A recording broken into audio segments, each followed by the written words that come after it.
Yo, yo, yo. Boxing with the man them. We're here today. Yes. You can see the big smile on my face. I can see. No, but it was good, man. It was good. Let's get into it. Yes. The other day, Chris Eubank beat Liam Smith. 10th round knockout. Smacked him up. It was it was everything he said it was gonna be. It was exquisite. Man said exquisite. Oh no, it was beautiful because it was a beatdown. It was a beatdown. It was. And when we spoke previously on the phone, I said like the way he beat him up was way better than what he did. You know what I mean? That was Clinical. a shot from the god run, now. And it's proven that, yeah, it was a shot from the god because Liam Smith just didn't get started. What did you think of the fight? I thought Eubank fought a lot better. I thought like he went back to his old ways of fighting. I heard a lot of criticisms out there that he didn't really do anything different. And I feel like people are taking away from Liam Smith, who he is. Liam Smith has a one-way style of fighting, but like when Eubank fought the first fight, he fought a bit too off. He was on the ropes. You don't want to be on the ropes against a pressure fighter, and Eubank never stayed on the ropes ever. Like you compare that fight to the first one, if people feel like he fought the same, you're wrong.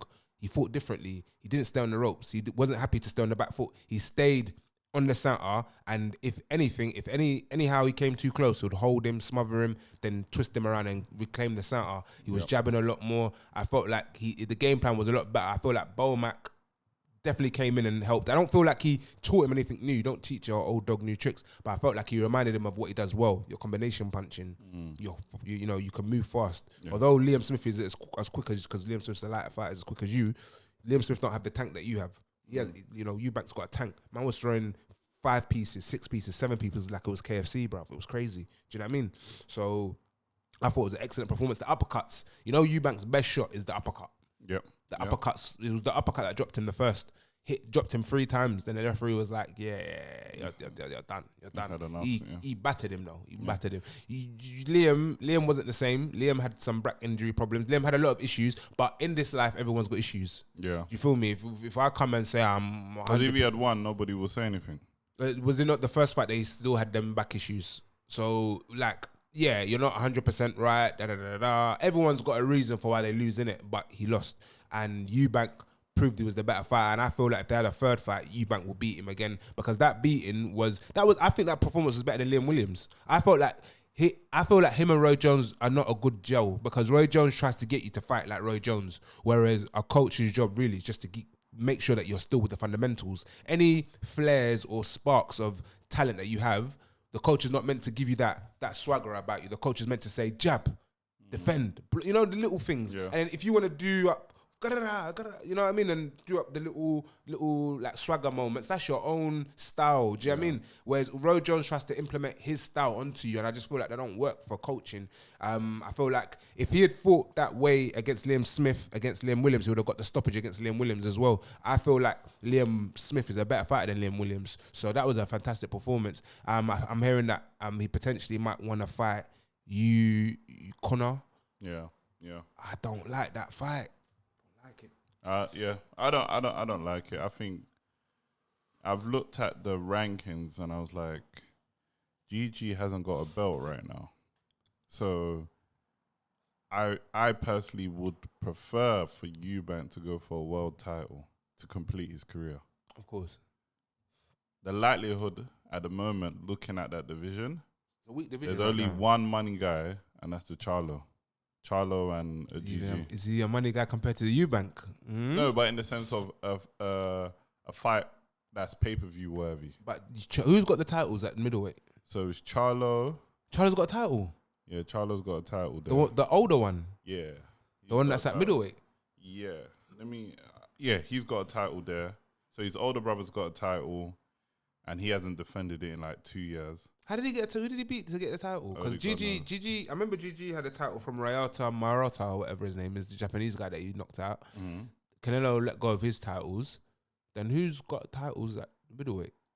That division's open. Like, I don't know why Chris is fighting Conor. It'll be a good fight. I'll watch it. I'll enjoy it. There's a lot of money in it. I don't know who will win. I just think Conor's. I don't know. I don't know. Yeah. So Jamel, the older one. No, the younger one. I think he's the younger one. I think he's the younger one or the older one. But Jamal The older ones in the middleweight division. Yeah, the older ones in the middleweight division. He's the one that's not fighting Canelo. Yeah. Yeah. He's not fine. He's the undefeated one. Yeah. Yeah. So he's the WBA. He's the WBC middleweight champion. They just gave it to him. Did he fight anyone? He's had it for a while actually. Yeah, they got it off a vacant champion. Basically. Yeah, it was definitely a vacant belt. Yeah, and then who else has got the title? Who else? So when I look at that, they've got GG. GG still got title. I don't think GG has a title. They really want this guy GG out of the game, you know. GG's only been beat by Canelo, you know. Yeah. I'm just saying. You know that's how deep it. GG's gonna go down as one of the greatest middleweights, and a lot of these guys ducked him, and I can see why. Because even now, let's be real. Why is Chris and Jamal not fighting GG? He's 40 now. Why ain't he taking the body? Because they know. Yeah. I'll be real with you. They can all take titles in that division, but until somebody takes out GG, I just don't. Them titles ain't valid in my eyes. So Aris Landy Lara is a middleweight champion. What do you think of his hopes of fighting him? Oh, Chris. Yeah, Chris Eubank. That'll be a good fight. You see, Chris against Lara, Chris against Charlo. Those are good fights. Those are good fights. I'm not too sure because Lara, I haven't seen Lara recently fight any top of position. And Lara, I'm not too sure where Lara is at. But if he's got a title and Charlo's got a title, then why not? I think it's not. I think it's a good fight. I think they're all three are good fights because you have to remember Liam Smith was in that light middleweight division with Charlo and Lara, and he didn't want to smoke. He didn't want to smoke with them. Yeah. He held that WBO hostage. He didn't want to smoke with them. You know what I mean? So I feel like Lara out of Charlo and Lara, Charlo is the most dangerous than Lara. But the only reason why I'm saying Charlo first before Lara is just because Lara seems to be getting old and I haven't seen him really step up his competition. But if he can fight GG, Lara, or Charlo, that would be a better fight to me from a boxing person's point of view than what's his face?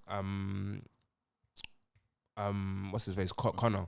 Yeah, whereas Conor's thing is more of an entertainment thing, and I get it from an entertainment point of view and from a legacy, like my family and like my dad beefed your dad and now I'm beefing. You know what I mean? Yeah. It's a fun thing, but I just want to, I don't know. I feel like whatever the result is, will destroy their trajectory within their respective division. Because whoever loses, now their excuse when they lose next is, I was too big or I was weight drained and going up and down. You know what I mean? Like, but we'll see. So what about when you think of Chris Eubank fighting Kell Brook? That's a good fight. Kell Brook at 147, he looks strained, man. Like he should have been at 154, but it's because 154 was too strong. Let's be real. Kell Brook, if we're being honest, and he's a good fighter. He's not a rubbish fighter. Kell Brook's about his money right now. He's on a cash out tour. Do you know what I mean? He cashed out with Kell Brook. He cashed out with Khan.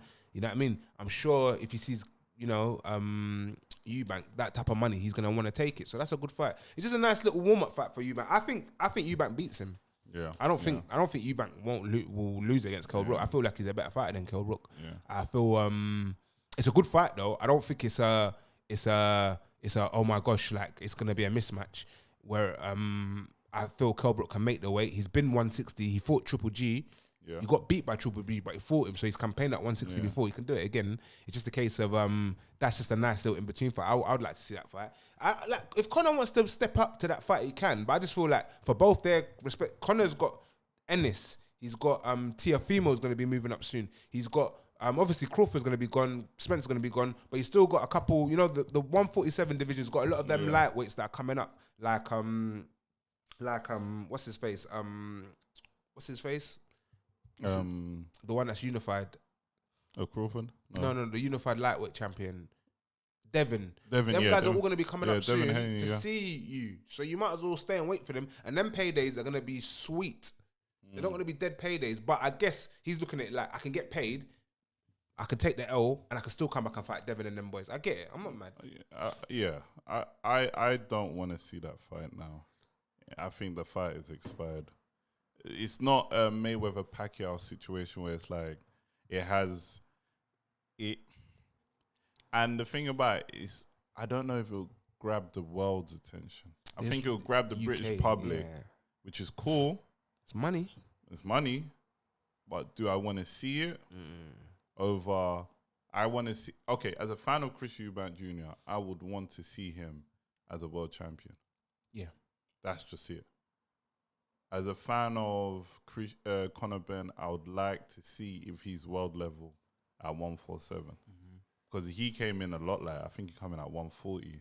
Now he's 147. 135 he started Yeah, at. 135. And you didn't win any titles at them divisions. And he went up to 140, then went for 147, yep. So now you're 147. Let's see you, do it there. He hasn't done it. So for me, both of their legacies, regardless of how much money they've made, they're still incomplete in the sense of none of them are world champions. Yeah. Now, if they were both world champions, this fight would make so much sense. Seeing that fight with Liam Smith showed me that Chris Eubank still has it. He didn't look aged. He actually, and I was saying that was a worry. We thought we lost it. Yeah, I thought we lost that. Yeah, because even in the exchanges, he got caught. He was all right, but that's how George Grove caught him and still didn't. You know what I mean? Yeah. So I now know. Okay, that was a one-off. Don't play with boxing. Like we've always said, boxing is not a sport you play. Mm-hmm. You have to take it serious. Mm-hmm. Every minute, 50%, all of that has to go out the window. Mm-hmm. Say that for marketing, but if you really do that, you're gonna get caught. Be caught, yeah. And one mistake can be the. And he said it. I remember he said it in interviews. I'm not 100% for my Conor Benn fight. I'm 80% or some jazz like that. Yeah, and he brought that same percentage to Liam Smith, and Liam Smith done him. Like, so imagine if he lost to Conor Benn. And he would have. He would have, based on that Liam Smith performance, he would have. Because Conor Benn would have been just as ferocious, if not more so, than Liam Smith in terms of moving forward with attack. So he probably would have, especially he was so weak at the weight. He was almost drained, like his chin couldn't take it. So I think he would have. But now that he's kind of done it properly, made the weight properly, he's at 160 properly, it's a case of what's going to happen now, what's next for him. I feel like he should stick to the 160 division and try and catch a title. But my thing is this, and I've always said this, I feel like him and his dad are on a cash-out tour. I feel like they're all on a cash-out tour. And I'm not mad at them. Yeah. Boxing's a hard sport. Like, you want to be the best, but at the same time, you want to get paid. You're not here. You get me. These guys ain't taking damage. You know, they're entertaining us, but they're not taking damage for free. They want to get paid. Yeah, and there's no point in them fighting a one-off fight against a champion like Charlo, not making no money, getting hurt badly, and then no one wants to see them fight no more because they know that, all right, cool, you can't even beat Charlo. Do you know what I mean? Yeah. Whereas if they have all these little fights like Kell Brook, Conor Benn in between, they can longevify their career, if that's a word. Yeah. I don't know if it is. Make it long. You know what I mean? Make it long. You know what I mean? So I'm not mad at them for what they're doing. I'm just more so interested in, can you do it? Can he do it? I'm not too sure, because the last middleweight division when Canelo and GG were reigning, I would say no. Right now with Charlo, Lara, maybe, because it's a bit weaker. Yeah. But even with that weakness, Lara and Charlo are not weak guys. They're not really weak. They're not. Actually, it's only because GG and Canelo are legendary in what they're doing that man are saying it's gone weaker. In reality, Charlo and you get me, Smith never wanted to see Charlo. Smith never wanted to. When Smith had the WBO, he never wanted no unification fight against Lara or Charlo when they were champions. Yeah. Either one. He was like, all right, this is my belt. Don't know what you lot are doing. I'm gonna fight some English guys. Yeah, and then cash out with and cash it out with Canelo. You saw it, innit? Yeah. When Canelo dropped his belt, Canelo was like, all right, let me come get that WBO off you. Beat him up. So I don't think, you know, it's a madness for what he's doing. I feel like, you know what I mean, at least he's challenged for world titles in the super middleweight, super 6 tournament, and he lost to former world titleists such as Billy Joe. So it's just a case of, can he come back to this division and take what's his? But I think it was a good performance. He done well. He proved the doubters wrong. I was proved wrong. I thought it was done. You know what I mean? I've always been saying, and I think when you look at like the press conference and look at how much Smith was doing, he wasn't, in the first one, he wasn't playing the villain or the bully. In this one, he did a lot. And I left a comment on their videos on Sky Sports, and I was like, Liam Smith is doing too much. What did he say he was doing too much? Like, you know, where it's like, you're like, oh, what punch, Chris? What punch, Chris? What punch? Was it the left hand or the right hand? Was it the elbow? And all of it. Yeah. Hey, what? The elbow thing. A lot of people say he got elbowed. Is that? I couldn't see no elbow. Did you see an elbow? No, he hit him with his elbow, but it was after a punch. Fair enough. It wasn't like he's gone like that. It's Liam Smith tends to turn it in. Yeah. And if you turn it in and you move in direction of his path, trying to slip his shot, you're gonna get caught the elbow. Yeah. So now, would I say that's the punch that gave him the cocoa on his face? I'm not sure. Regardless of it, something happened in that Chris Eubank couldn't take at all. Yeah. That and why I know it definitely must have had something to do with his weight, because there was an exchange in the middle of the fight and Liam Smith caught him clean. Chris Eubank held him a bit, came back, and then flowed him. Yeah. That's what happens normally with. So you could catch. No one's ever said that Chris Eubank doesn't get caught. That's the maddest thing. He's never been a defensive genius. Froch used to say it. Froch used to be like, I used to catch him all the time and spar him. And but Froch has got a lot more power than Smith. He will out-punch you because he throws combinations. He doesn't throw one punch. His tank is fit. Exactly. Tank's so crazy. Like, Roy Jones getting him to throw one powerful jab, which is cool, but you're not finishing. Jones. Yeah, you're not finishing people like Roy that. Jones was a Superman. Whereas there was one time he was going to the body, going to the head, going to the body, going to the head, it was just back and forth, bass balls. It was good. It was like old Eubank old, man. Yeah, Eubank old. I think that performance for me was just like, okay, he announced himself again to the world. Sometimes your coaching style, sometimes it takes a coach like Bomac to come back and like really give you the basics again, because all Bomac was telling him to do was to jab. Everything else he left to, and that's what Chris Eubank Senior used to do, and that's what Chris Eubank's original corner used to do. They used to give you the basics, but leave you to honestly knowledge of the fight. I saw him do basic instructions. Keep your right hand up. Keep your right hand up. Keep your right. He said that in like 3-4 rounds, and you know what Eubank did? He listened.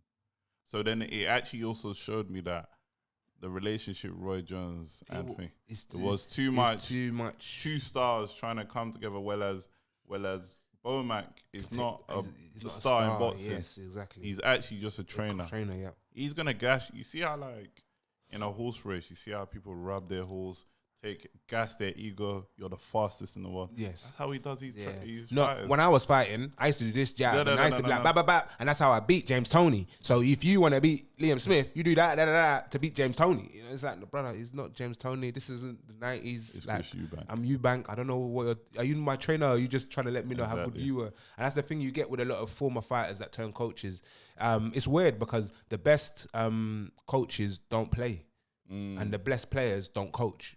You know, you get some situations like, you get me, like big up Arsenal and that Arteta. Pep Guardiola. You get me. You get a couple where you know you are players and you're coaches. But generally, it's not that. Let's be real. It's usually and you can see why, because the ego. There's an ego to being a fighter, and to be a coach is not an egotistical thing. Yeah. So ultimately, if you've got too much of an ego as a coach, what you tend to do is you try and, it's almost like parents with their children. If you're a good parent, you won't try and make your child mini-me too. You try and let your child live their life and be their own person. Be their own person. What? Because I like basketball, my son must like basketball, my daughter must. You know what I mean? No, let them find their own interests, hobbies. Yeah. Same thing with Bomac as a trainer. You have your own style. You have your own way of fighting. My thing isn't to come and bring what Crawford does to you. I'm not telling you to, hey, yo, you know Crawford switches, yeah? Why don't you switch? No. Eubank, do Eubank. I'm just going to tell you the basics. Jab. That's what he done. You get me? Hold him when he gets close. Protect yourself. Simple. Yeah. And it worked. And Liam Smith was unable to catch him make mistakes. And like, I give you an example. First thing Liam Smith said, he was so shocked that Chris Eubank was coming up high when he was defending. And that's the worst thing you could do, because if I throw an overhand, I'm catching you clean. Facts. This fight, ducking, grabbing, grabbing. Smothering that work on the inside. You want to punch the temple of my head? Go ahead. Punch the crown on my head. You're going to hurt your hand. Exactly. You don't want to punch this part of my head. You don't. It's the most painful. When I assess Bomac's performance on the night, I think it was amazing that as a coach, he did what he did, because I think a lot of the time when you come in that last minute, you want to make an impress. Like, you want to impress. Like, I'll give you an example. When we see AJ, we're still doubting it because we haven't seen him perform any better than the old AJ. Yeah. McCracken AJ is nowhere. It doesn't look like, for me, performance-wise anyway, it doesn't look better than Derrick James AJ. Yeah. And when you look at Bomac's Chris Eubank, yeah, just that performance alone is better than Roy Jones. Yeah. Chris Eubank. Facts. Easy. The Like, one, day and yeah, night. yeah. So, and Because he's had wins with Roy Jones, but them wins were not impressive. His Liam Williams win was not impressive. Liam Williams actually looked like a boxer because he had him on the back foot. He was like, yeah, be a back foot fighter. Chris Eubank's not a back foot fighter. And that's why I strongly disagree with Chris Eubank Sr. I really don't always disagree with him, but where he always says that, yeah, fighters know best and blah, blah, blah. You could argue that, but at the same time, history hasn't proven that. But with that being said, I think I might get it from a different point of view when he says fighters know best. I feel like fighters know best for what's happening in the ring. So sometimes when a coach is trying to implement too much of their style, it's like, no, your style works for you based on your opponents and based on what's happening there and then. You can't have me on the back foot against a guy who likes me on the back foot. It makes no sense. Yeah. But because you're so fixed on your style, you're out here telling me that I should do that. Now, if I'm a fighter that knows best, I'll know that, no. Liam Smith wants me on the ropes. Yeah.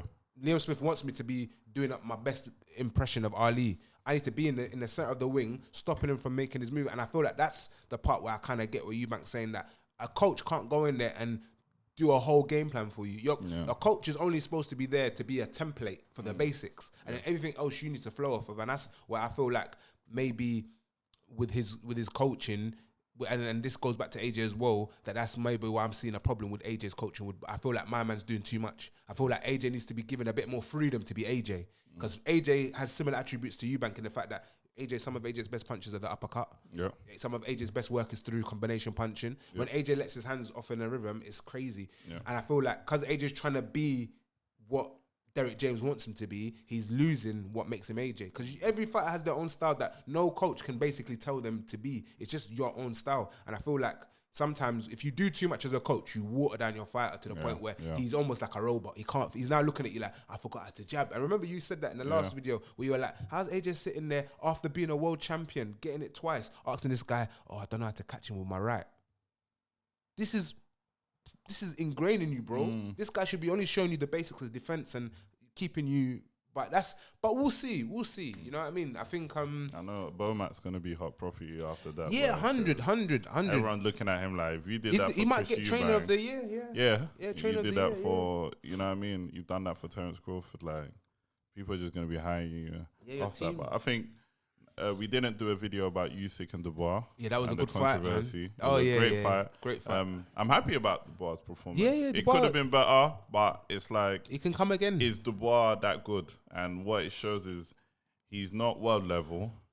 He's just a contender. I think he's world level at this point. World level you contender. You fight world level fighters. You're world level. I mean, he's gone past contender. Contender is like someone like Fraser Clark. That's contender. Okay. Or like prospect. I'd even say prospect. That's what I would have said. Let's say Gerard Anderson is a contender. Yeah. Okay. I can see that. Dubois gone past contender. He's a world level guy who's fought for a title, lost for a title. He's now almost he's a challenger. He's a challenger. Yeah. He's above contender. He's a challenger because he's challenged and he's lost. If he loses again, he'll be a gatekeeper. But at the moment, he's done very well. I feel like he'll come again. One thing is, as time's gone on, I've gone from feeling like he'll take over the division to saying he won't. And the reason why it won't is because the levels at that division are just too high. I see Zhang beating him. I see, what's his face? The one that Zhang beat. What's his face? Joe Joyce. Joe Joyce beating him again. I see AJ beating him. I see Dylan White. That's a good fight. It's a good fight, but I see him getting beaten the same way Joseph Parker gets beat. You think Joseph Parker would beat Dubois? That's a tight fight. That's a very tight fight. You think so? That's a 50-50 fight. That's the most 50-50 fight in that division. I think Parker beats him. But that's why I said it's a tight fight. It's a good fight though. I'd like to see it. With Joseph Parker, everyone knows how to beat him. So you see what Joe Joyce did was basically what Dillian White did. Yeah. Old man him. Mm-hmm. You're physical with Joseph you don't Parker, like it. He will tire out. Yeah. And by the time it's the 10th round, and Dubois had that ability, the issue I have with Dubois is his heart. Do you think he's not got heart? He ain't got that dog in him. Usyk. He ain't got that dog in him. Usyk's elite, bruv. He ain't got that dog in him. He ain't got that. Joe Joyce is not a dead guy. You know these are top boys that beat him up. Daniel Dubois is a whole new generation of boxing. He's a whole new generation of boxing where, like, that whole fight to you die mentality is not there with a lot of these young boys. In my personal opinion, he's a millionaire from young, bruv. Yeah. So with him, he understands that if he's not able to get off the shots or get off what he wants or get his way with the ring, he would rather quit and fight another day than to go on and go out on his shield. That going out on your shield is basically like, we're the last generation of that. Boxing's not going to get to that stage anymore because what I've seen with these young boys is if they don't win, they rather take a knee or end it in the corner, or they will look at their trainer like, that towel. That's the generation. So when I saw him and you can't go down with a jab, be a champion with that. Yeah, when I saw him go down with a jab, I was like, it was a good punch. And I'm not saying Usyk is not a hard, but he's not a concussive. He's not one of those punches that, you know, like he's not what he was in the cruiserweight division where, okay, I could see how you beat my man up so bad that he just out of it. You ain't doing that in the heavyweight. And I was shocked the way he went down. When he got to his knee, he tried to say he didn't hear it. That's what he said on Talk Sport. I was just like, the boy, man. I don't know if you physically. You see the thing about it, when you look at the attributes and the stats, the boy should be going to the top. Do you get what I mean? In the sense of amateur, he's pro, how he's being pushed along, the facilities he has, the team he has. You could go to any coach. Any coach would want to work with him. He has money. He has all of these things. This is a person that doesn't lack opportunity. He has an experienced promoter. He's had one of the best promoters from the beginning. The issue I have is the boy is like, unfortunately, it seems like, and I heard this on someone else's podcast, Boxing Lowdown. They said it's almost like they pushed the boy out and gassed him to go and fight a Usyk fight. So Tyson Fury can do what he's doing. You see what I mean? And unfortunately, he's become too much of a pawn in my own opinion. He is 100. I agree. I feel like he should have been able to forge his own legacy. But when you take £1 million check instead of going to the Japanese Olympics to do boxing, it tells you everything. Do you know what I mean? Like, and I understand where they're coming from. They're looking at it like, well, we want to do a Mike Tyson with you, and Mike Tyson was a phenom. The boy is like the piggy bank for Frank Warren, and I'm not like BT Sports. He holds them on their back. Same with Yard. I'm not thinking like the boy is gonna become a world champion. I feel like the WBO will try and cycle him that way, but the unfortunate problem they've got is that the two top boys being Tyson Fury and Usyk, they're not gonna be beatable. And then the next top boys after that, such as your Anthony Joshua's, and then after the Anthony Joshua's, your Joe Joyce's and your Zhangs and your Hergovich. The heavyweight division is quite stacked. He's had an opportunity to fight for championships and make good dough. He's going to be a stepping stone moving forward. That's what's going to happen. He's going to be a good gatekeeper, a strong gatekeeper. Because if he ever captures a title, he's not defending that more than 5 times before someone takes it off him. He ain't got that dog in him, man. He has, I mean, but even the dog in him, I still respect what he done. I feel like the whole low blow controversy, I feel like that was a proof of his pawnship. Do you know what I mean? They look at him as a pawn. He's like a puppet in respect to them. They tell him what to say. So when Frank Warren came to the interview, you know Frank Warren normally don't talk no more. He's got his son there that talks a little bit more than he does. Frank Warren's like, that low blow, that low blow. Oh my gosh, he won that. He was robbed today. Frank Warren, I saw the smirk on his face. He was selling that like to say, look, my fighter ain't done goods. He got low blood. He should have won that fight. And he's gonna sell Dubois' next fight on the basis that this should have been the champion. Watch him. And I rate that. I'm like, that's good marketing. I'm not mad at that. Good business. Because make it look like it was controversial.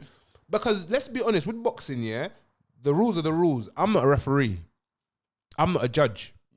I can call robberies. I don't think that was a low blow, personally. If I'm just to put it out there for the audience, I don't think that was a low blow. But at the same time, if the referee called it a standing 8, you know Usyk would have got up in 10 seconds. Let's not act like he wouldn't have. And if Usyk got up in 10 seconds, the question is, if Usyk didn't get up or did get up, whatever the serious situation is, if you were destined to win, you would have won. And it wasn't that. you didn't win. So I can't. You know when Andre Ward fought Kovalev, low blow, but Kovalev still won. Andre Ward still won, so it didn't matter. Yeah. If you scream that you should have won from that body shot, then you should have done it again and again and again until the referee is like, all right, look, this amount of time is hitting in the body is not low blow no more. You need to get up in 10 seconds, otherwise I'm cutting you out. Facts. Then we can. But what I know about boxing is the promoters are smart. Frank Warren's protecting his investment. He's looking at that and saying, we're gonna milk this.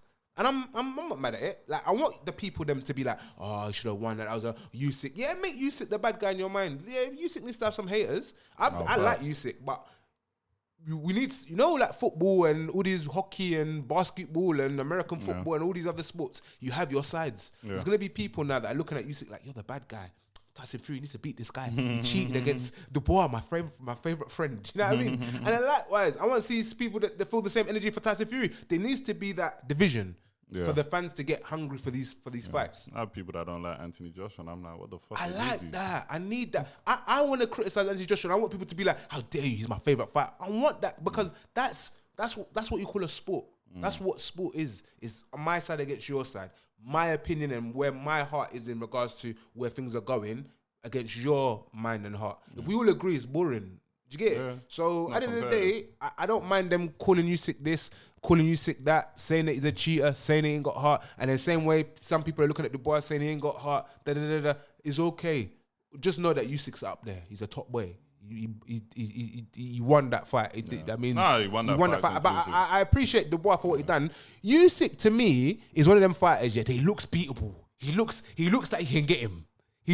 That's the thing I'm starting to realize about Usyk. He looks gettable, but you can't get him. He's like the Roadrunner. Yeah. Beat me, like the Riley Coyote. He's always close to getting a trap and having him. And the Roadrunner comes and sees the Riley Coyote. He's like, you missed. That's how Usyk is. You feel like you got him. I was like, yeah, the body shots are getting him. The guy just, my man's on the floor with a jab. I was like, yeah. Usyk, you've done your job. I think it's going to be hard to beat Usyk. Yeah, very hard. It's going to be very hard. I'm not even going to go into Tyson Fury and Usyk until it happens. I think let's start talking about Charlo and Canelo because that's happening in 4 weeks. That's going to be a bad boy fight. That's a bad boy fight. I'm not going to ask you for a prediction. I think let's just talk about what you think of the fight. It's a good fight. I love it. Undisputed against undisputed. And the idea that Crawford wants the winner. That's what this is. Pound for pound is going to really mean something to a lot of people. Mayweather already showed you, but people must have forgot. So now Crawford's going to remind you. Like, on an honest level, I did not believe him. I thought this pound for pound thing was just marketing for the small fighters. Oh, no. These guys are actually the better fighters.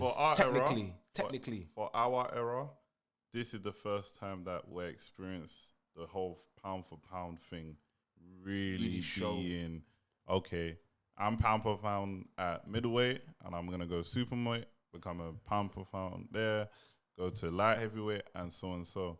Like, we're really starting to see this whole, it's almost like computer game level where it's like, I'm picking Canelo and you're picking Mike Tyson to fight each other. You'd only think that stuff exists in games. It's real. We're seeing it in real life. Real life, yeah. And I'm like, yo, but like, back to Charlo and Canelo, I'm just like, that is a big boy fight. I don't know. I still taking my time with making a prediction because as much as we're saying it's 2 divisions from each other, I still feel like it's still close because a lot of these guys, their frame is still the same. Canelo's a small guy. He's 5 foot. Don't let them lie to you. He's not 5'8". You know they've been increasing Canelo's height ever since. And the guy from 21 up has not been growing at that many inches. They're saying he's 5'9". Look at him against Mayweather. Watch the Mayweather and Canelo fight. Mayweather's, I think, 5'8", just about. Canelo's 5'7", 5'6". Canelo's shorter than Mayweather. People don't need to deep that Canelo's shorter than Mayweather. He's not. They're not. Like, Canelo's actually shorter than Mayweather. Yeah, he's not high. He's not tall. Like, so if he's shorter than Mayweather, he's coming against Charlo, who's like, let's say 5'10". You know he's shorter than Charlo. Yeah. Charlo's got quite a big frame. Charlo could have been a super middleweight like his brother, because his brother technically went up to middleweight. He's middleweight, but he's been up to super middleweight just to fight there, just to see how it feels. Because I'll be real with you. The problem I've had with the divisions, like light middle, not middle so much, but light middle, they've been chasing Canelo. They've been chasing Canelo. Like they're like. It disgusts me the way all of them have been chasing Canelo. You know, been looking for him for that money. Charlo's finally, baby. Charlo's going up 2 divisions, not even taking a warm-up fight. Not even going at middleweight and fighting somebody at middleweight just to test it. He just wants the bag. And that's what I've got the problem with. And I saw Charlo's fight to get him that unification belts. Did you see the fight? No, I didn't watch it. Dead. But out of all the unified champions, he was the one that kind of put a water downer on the unified thing. Swear. Yeah, bro, before unified was like, raw, where was everyone's well done for Charlo? Because it wasn't that, who did he beat? It wasn't a big boy guy. It wasn't a big body that he took for that belt, you know. And it wasn't a good fight. I'll be real with you. It wasn't like he done the job. He took a couple, you know, spare belts that were empty, and they were like, all right, put them all up against this one guy that's military. The guy was, I think, Castano or something like that. Do you know Castano? No, nobody. It was Castano. Yeah. So, but he's got it in it. And I can't lie. Out of all the divisions, out of all the people in light middleweight, he's the only one that left over from the Canelo Lara era. Do you feel me? Yeah. Everyone else kind of gone. You know, Hurd is gone. Oh yeah. All of them are gone. There was another guy, Tony Harrison's gone. There's Bear Man that went to middleweight after that era done. There was another guy that was there. Forgot the guy's name. From Philly. There was a couple guys at the division. They've all kind of gone up. Yeah, Austin Track. There was a lot of guys. Yeah, that division was serious. But once Canelo does him, Canelo's already got a fight planned with rematch with that super middleweight, the one that slapped Charlo. What's his name? You know the one that he beat to get the super middleweight titles. The one that Caleb Plant. Yeah, he's got. Apparently, they're talking about a rematch. I'm not interested in that. I hope that I hope that whoever wins that fights Crawford. I think he would rather. Well, I'd hope for boxing he would rather fight Crawford. No, I think no. He said, you know, he's had an interview. He said he'll fight Crawford, but Crawford has to meet him at 168. And I'll be happy with that. I'll be happy with that. I can't lie. I know it's a bit too big, but even if it's a catchweight, I wouldn't mind. Like I said, if 164, 168 and no rehydration, you can't go over 10 pounds or whatever. That's calm. I think that's or 164, I wouldn't even mind that. At the end of the day, Crawford is a very strong man. Like it's mad now because you know now on YouTube the algorithm's just showing bare Crawford videos. And you're seeing him deadlift like 300 pounds. He used to be a champion, national wrestling skills, national, all of these things. nationwide wrestler. This guy is a strong bloke, mate. Yeah, very strong. He's a strong bloke. Crawford ain't no pushover, so I'd love to see that. I think it'll be a fight of skill. Yeah. I don't think it'll be so much a physical fight because Canelo doesn't fight that way. Yeah, and I think it would be about who can land punches, who's good at it. It'll be like Mayweather v Canelo. Yeah. It'll be a chess match, but it'll be high-speed chess. Yeah, I think it'll be a high-level boxing competition, and we need to see it. Hopefully it happens next year. No, I hope it happens. I think that's just assuming I think that Crawford Charlo can loses. win, but Canelo is that guy. It's going to be a good fight. Yeah. But let's not put away Charlo's chances. I think Charlo does have a chance. But I can't lie, from what I've seen of Charlo's last fight, I wasn't impressed. And Charlo hasn't been as busy as Canelo. Canelo's been busy. Yeah, he's been getting busy. Two times a year. Like, can I say Charlo is a better guy than Kovalev? That's what people ain't clocking with Canelo right now. Canelo's got bodies on his list where I'm looking at Charlo like, are you better than Kovalev? Like, Charlo, are you better than Billy Joe? Are you better than Callum Smith? Are you better? Yeah. Are you better than Callum Smith? Charlo, are you really better than Callum Smith? Who have you beat that Callum Smith's beaten that you can beat? And I believe it. You haven't fought a George Groves. George Groves might do you, bro. I'm not too sure against Charlo, against George. Callum Smith showed me that he can beat George Groves. And Canelo beat up Callum Smith and Liam Smith. Broke his arm. You get it? Canelo beat up a lot of guys. So for me, I'm looking at the game like, once you beat Charlo, if you don't get Crawford, I'd rather you fight that beat Callum Smith. What's his name? Benavidez. I'd rather see you fight Benavidez just to tie it up in a round. I don't know why people feel like Benavidez is a problem for Canelo. I'm screaming that, listen, Benavidez is tailor-made for Canelo. In fact, Charlo's probably going to be a harder fight than Benavidez, but I would want to see the Benavidez. The problem is, and I think what's happened now is it's about the check. Yeah. So a lot of people are on this check thing where it's like, guys are just avoiding that. So Benavidez is a perfect example. Avoiding your risks. division. avoiding Clean risk. up your decision. Why didn't you fight Charlo? Why do you think? You know what I mean? Why didn't you fight? Thing he's calling for him. What's his name? Andrade. Yeah. Andrade's been calling. Fine. But Andrade's another scumbag though. Andrade should have been calling out Benavidez before Canelo had a cut sign. Canelo said, "I'm not fighting you." Yeah, that's why and it's then what now. are you gonna do about it? Now he's trying to get Benavidez. So once he takes out, but he should have been doing that from the beginning. Yeah, and you should have fought the Charlo curse of Mayweather. Andrade should have the fought. biggest curse of You're boxing right now. Andrade should have fought Charlo in the light middleweight division. Yeah. Why are we waiting for these guys to get fat to fight each other? True. Canelo didn't wait for you lot. Canelo went to go made history. I'm still looking at Andrade like Andrade. You do realize that you were the guy who had the belt, the WBO belt. You had it. He was touted as You got stripped. They gave it to Liam Smith. Canelo took that, and you went to chase Canelo. Go chase Charlo. Charlo said no to you. Go find someone. Lara, fight somebody. Yeah. You didn't fight nobody. Now we're looking at you and we can't even support you because we're looking at you like, bro, you don't fight enough. You don't fight enough. You should have been, even if it's average guy, just somebody. Charlo was fighting somebody. Now he's got the Canelo fight. You should have waited. You shouldn't have not waited. You should have been busy, getting active. Now you ain't got no belt. Now you're running around chasing people. When you were a champion at like middleweight, you were the guy that people were like, yeah, Canelo might have a problem with you. Nah, I don't believe it. I don't. The sad thing is, for me, the two problems Canelo has at that division in boxing right now is at the lighter side, Crawford, at the heavier side, Beterbiev and Bivol. That's Canelo's foes, as far as I'm concerned. Everyone in that division right now that's talking his name, I'm like, you guys are just babies. I don't see any of these. If it's not Bivol, Beterbiev or Crawford, I don't believe it. I don't believe none of you will beat him. Because you guys don't even want to fight 40-year-old Triple G. Man, if man had heart, why is Andrade not saying, let me get Triple G? If you beat Triple G, man will be like, raw, you knocked out Triple G in 5 rounds. But it's because, I'll be real with you, Triple G will still beat a lot of these guys. I reckon he'll probably still beat Andrade, probably still beat Charlo, because they haven't called him. Why don't you call him? Caleb Plant saw Charlo and run up on him, yeah, and slapped him.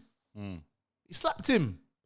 Why are you calling out Caleb Plant for slapping you? You should be like, bro, that's in fact, he done you a favor. He gave you marketing. Yeah. That's free publicity. Yeah. You should have been like, you know what, yeah? I told my team I don't want no one but Caleb Plant. You should be chasing Caleb Plant every day. He slapped you. It's on video. You're here sitting down waiting for your brother to fight Canelo so you can get your turn. Man's got the golden ticket like it's freaking Willy Wonka and that like Charlie and the Chocolate Factory, and he's just waiting. Just waiting. Brother, fight Caleb Smith. If Charlo fights Caleb Smith, I'll say well done. Fight Benavidez. Then if you want to fight Canelo after Canelo deals with your brother, why not? But I can't even test the man. Charlo's lucky to have the fight with Canelo. I'll be real with you. Yeah. I'm only supporting it because it's a brother and he's getting his money and I'm not a hater. But in reality, he don't deserve the fight. Yeah. If he goes up in weight, he should go up in weight in middleweight and see one of the middleweight champions. Why are you fighting Canelo? You're skipping all the levels, but it's fine. Skip the levels. Yeah. Billy Joe done it and lost his eye socket. You know? Yeah, and that's how it is. I think on that note, we're gonna end this episode of Boxing with the Man. Big up. What we're gonna do is on that fight, we're definitely going to do a live watch along. We're gonna watch it here and do a live YouTube. But what time is it though? Do you know the time of the fight? It's gonna be a late one, you know. Them late ones give me headaches, bro. But it's cool. Is it gonna be Vegas? Yeah. Yeah, so it's only good when you go there, isn't it? Give you the preparation now. We got 3 weeks till then, so get all your work out the way, all your sleep out the way, and hopefully that's what we're trying to promise the community, because we haven't given you enough content, and we're gonna do that. But definitely, this has been a good episode. I'm happy about Chris Eubank, and yeah, like I could see him becoming a world champion. If he does it, we'll have yet to see. If he's still about his bag, then we probably might see that kind of fight sooner than later. I don't personally want to see it because it's a nothing fight. That's the problem I have with it. And everyone's got an inbuilt excuse. One side, I'm too big. I've never fought at that weight. Still on the juice. It's all politics. The other one will say I'm too underweight. Exactly. But so, yeah. On that note, it's Boxing with the Man. Me and Toks. We're out. Large Peace. Bless.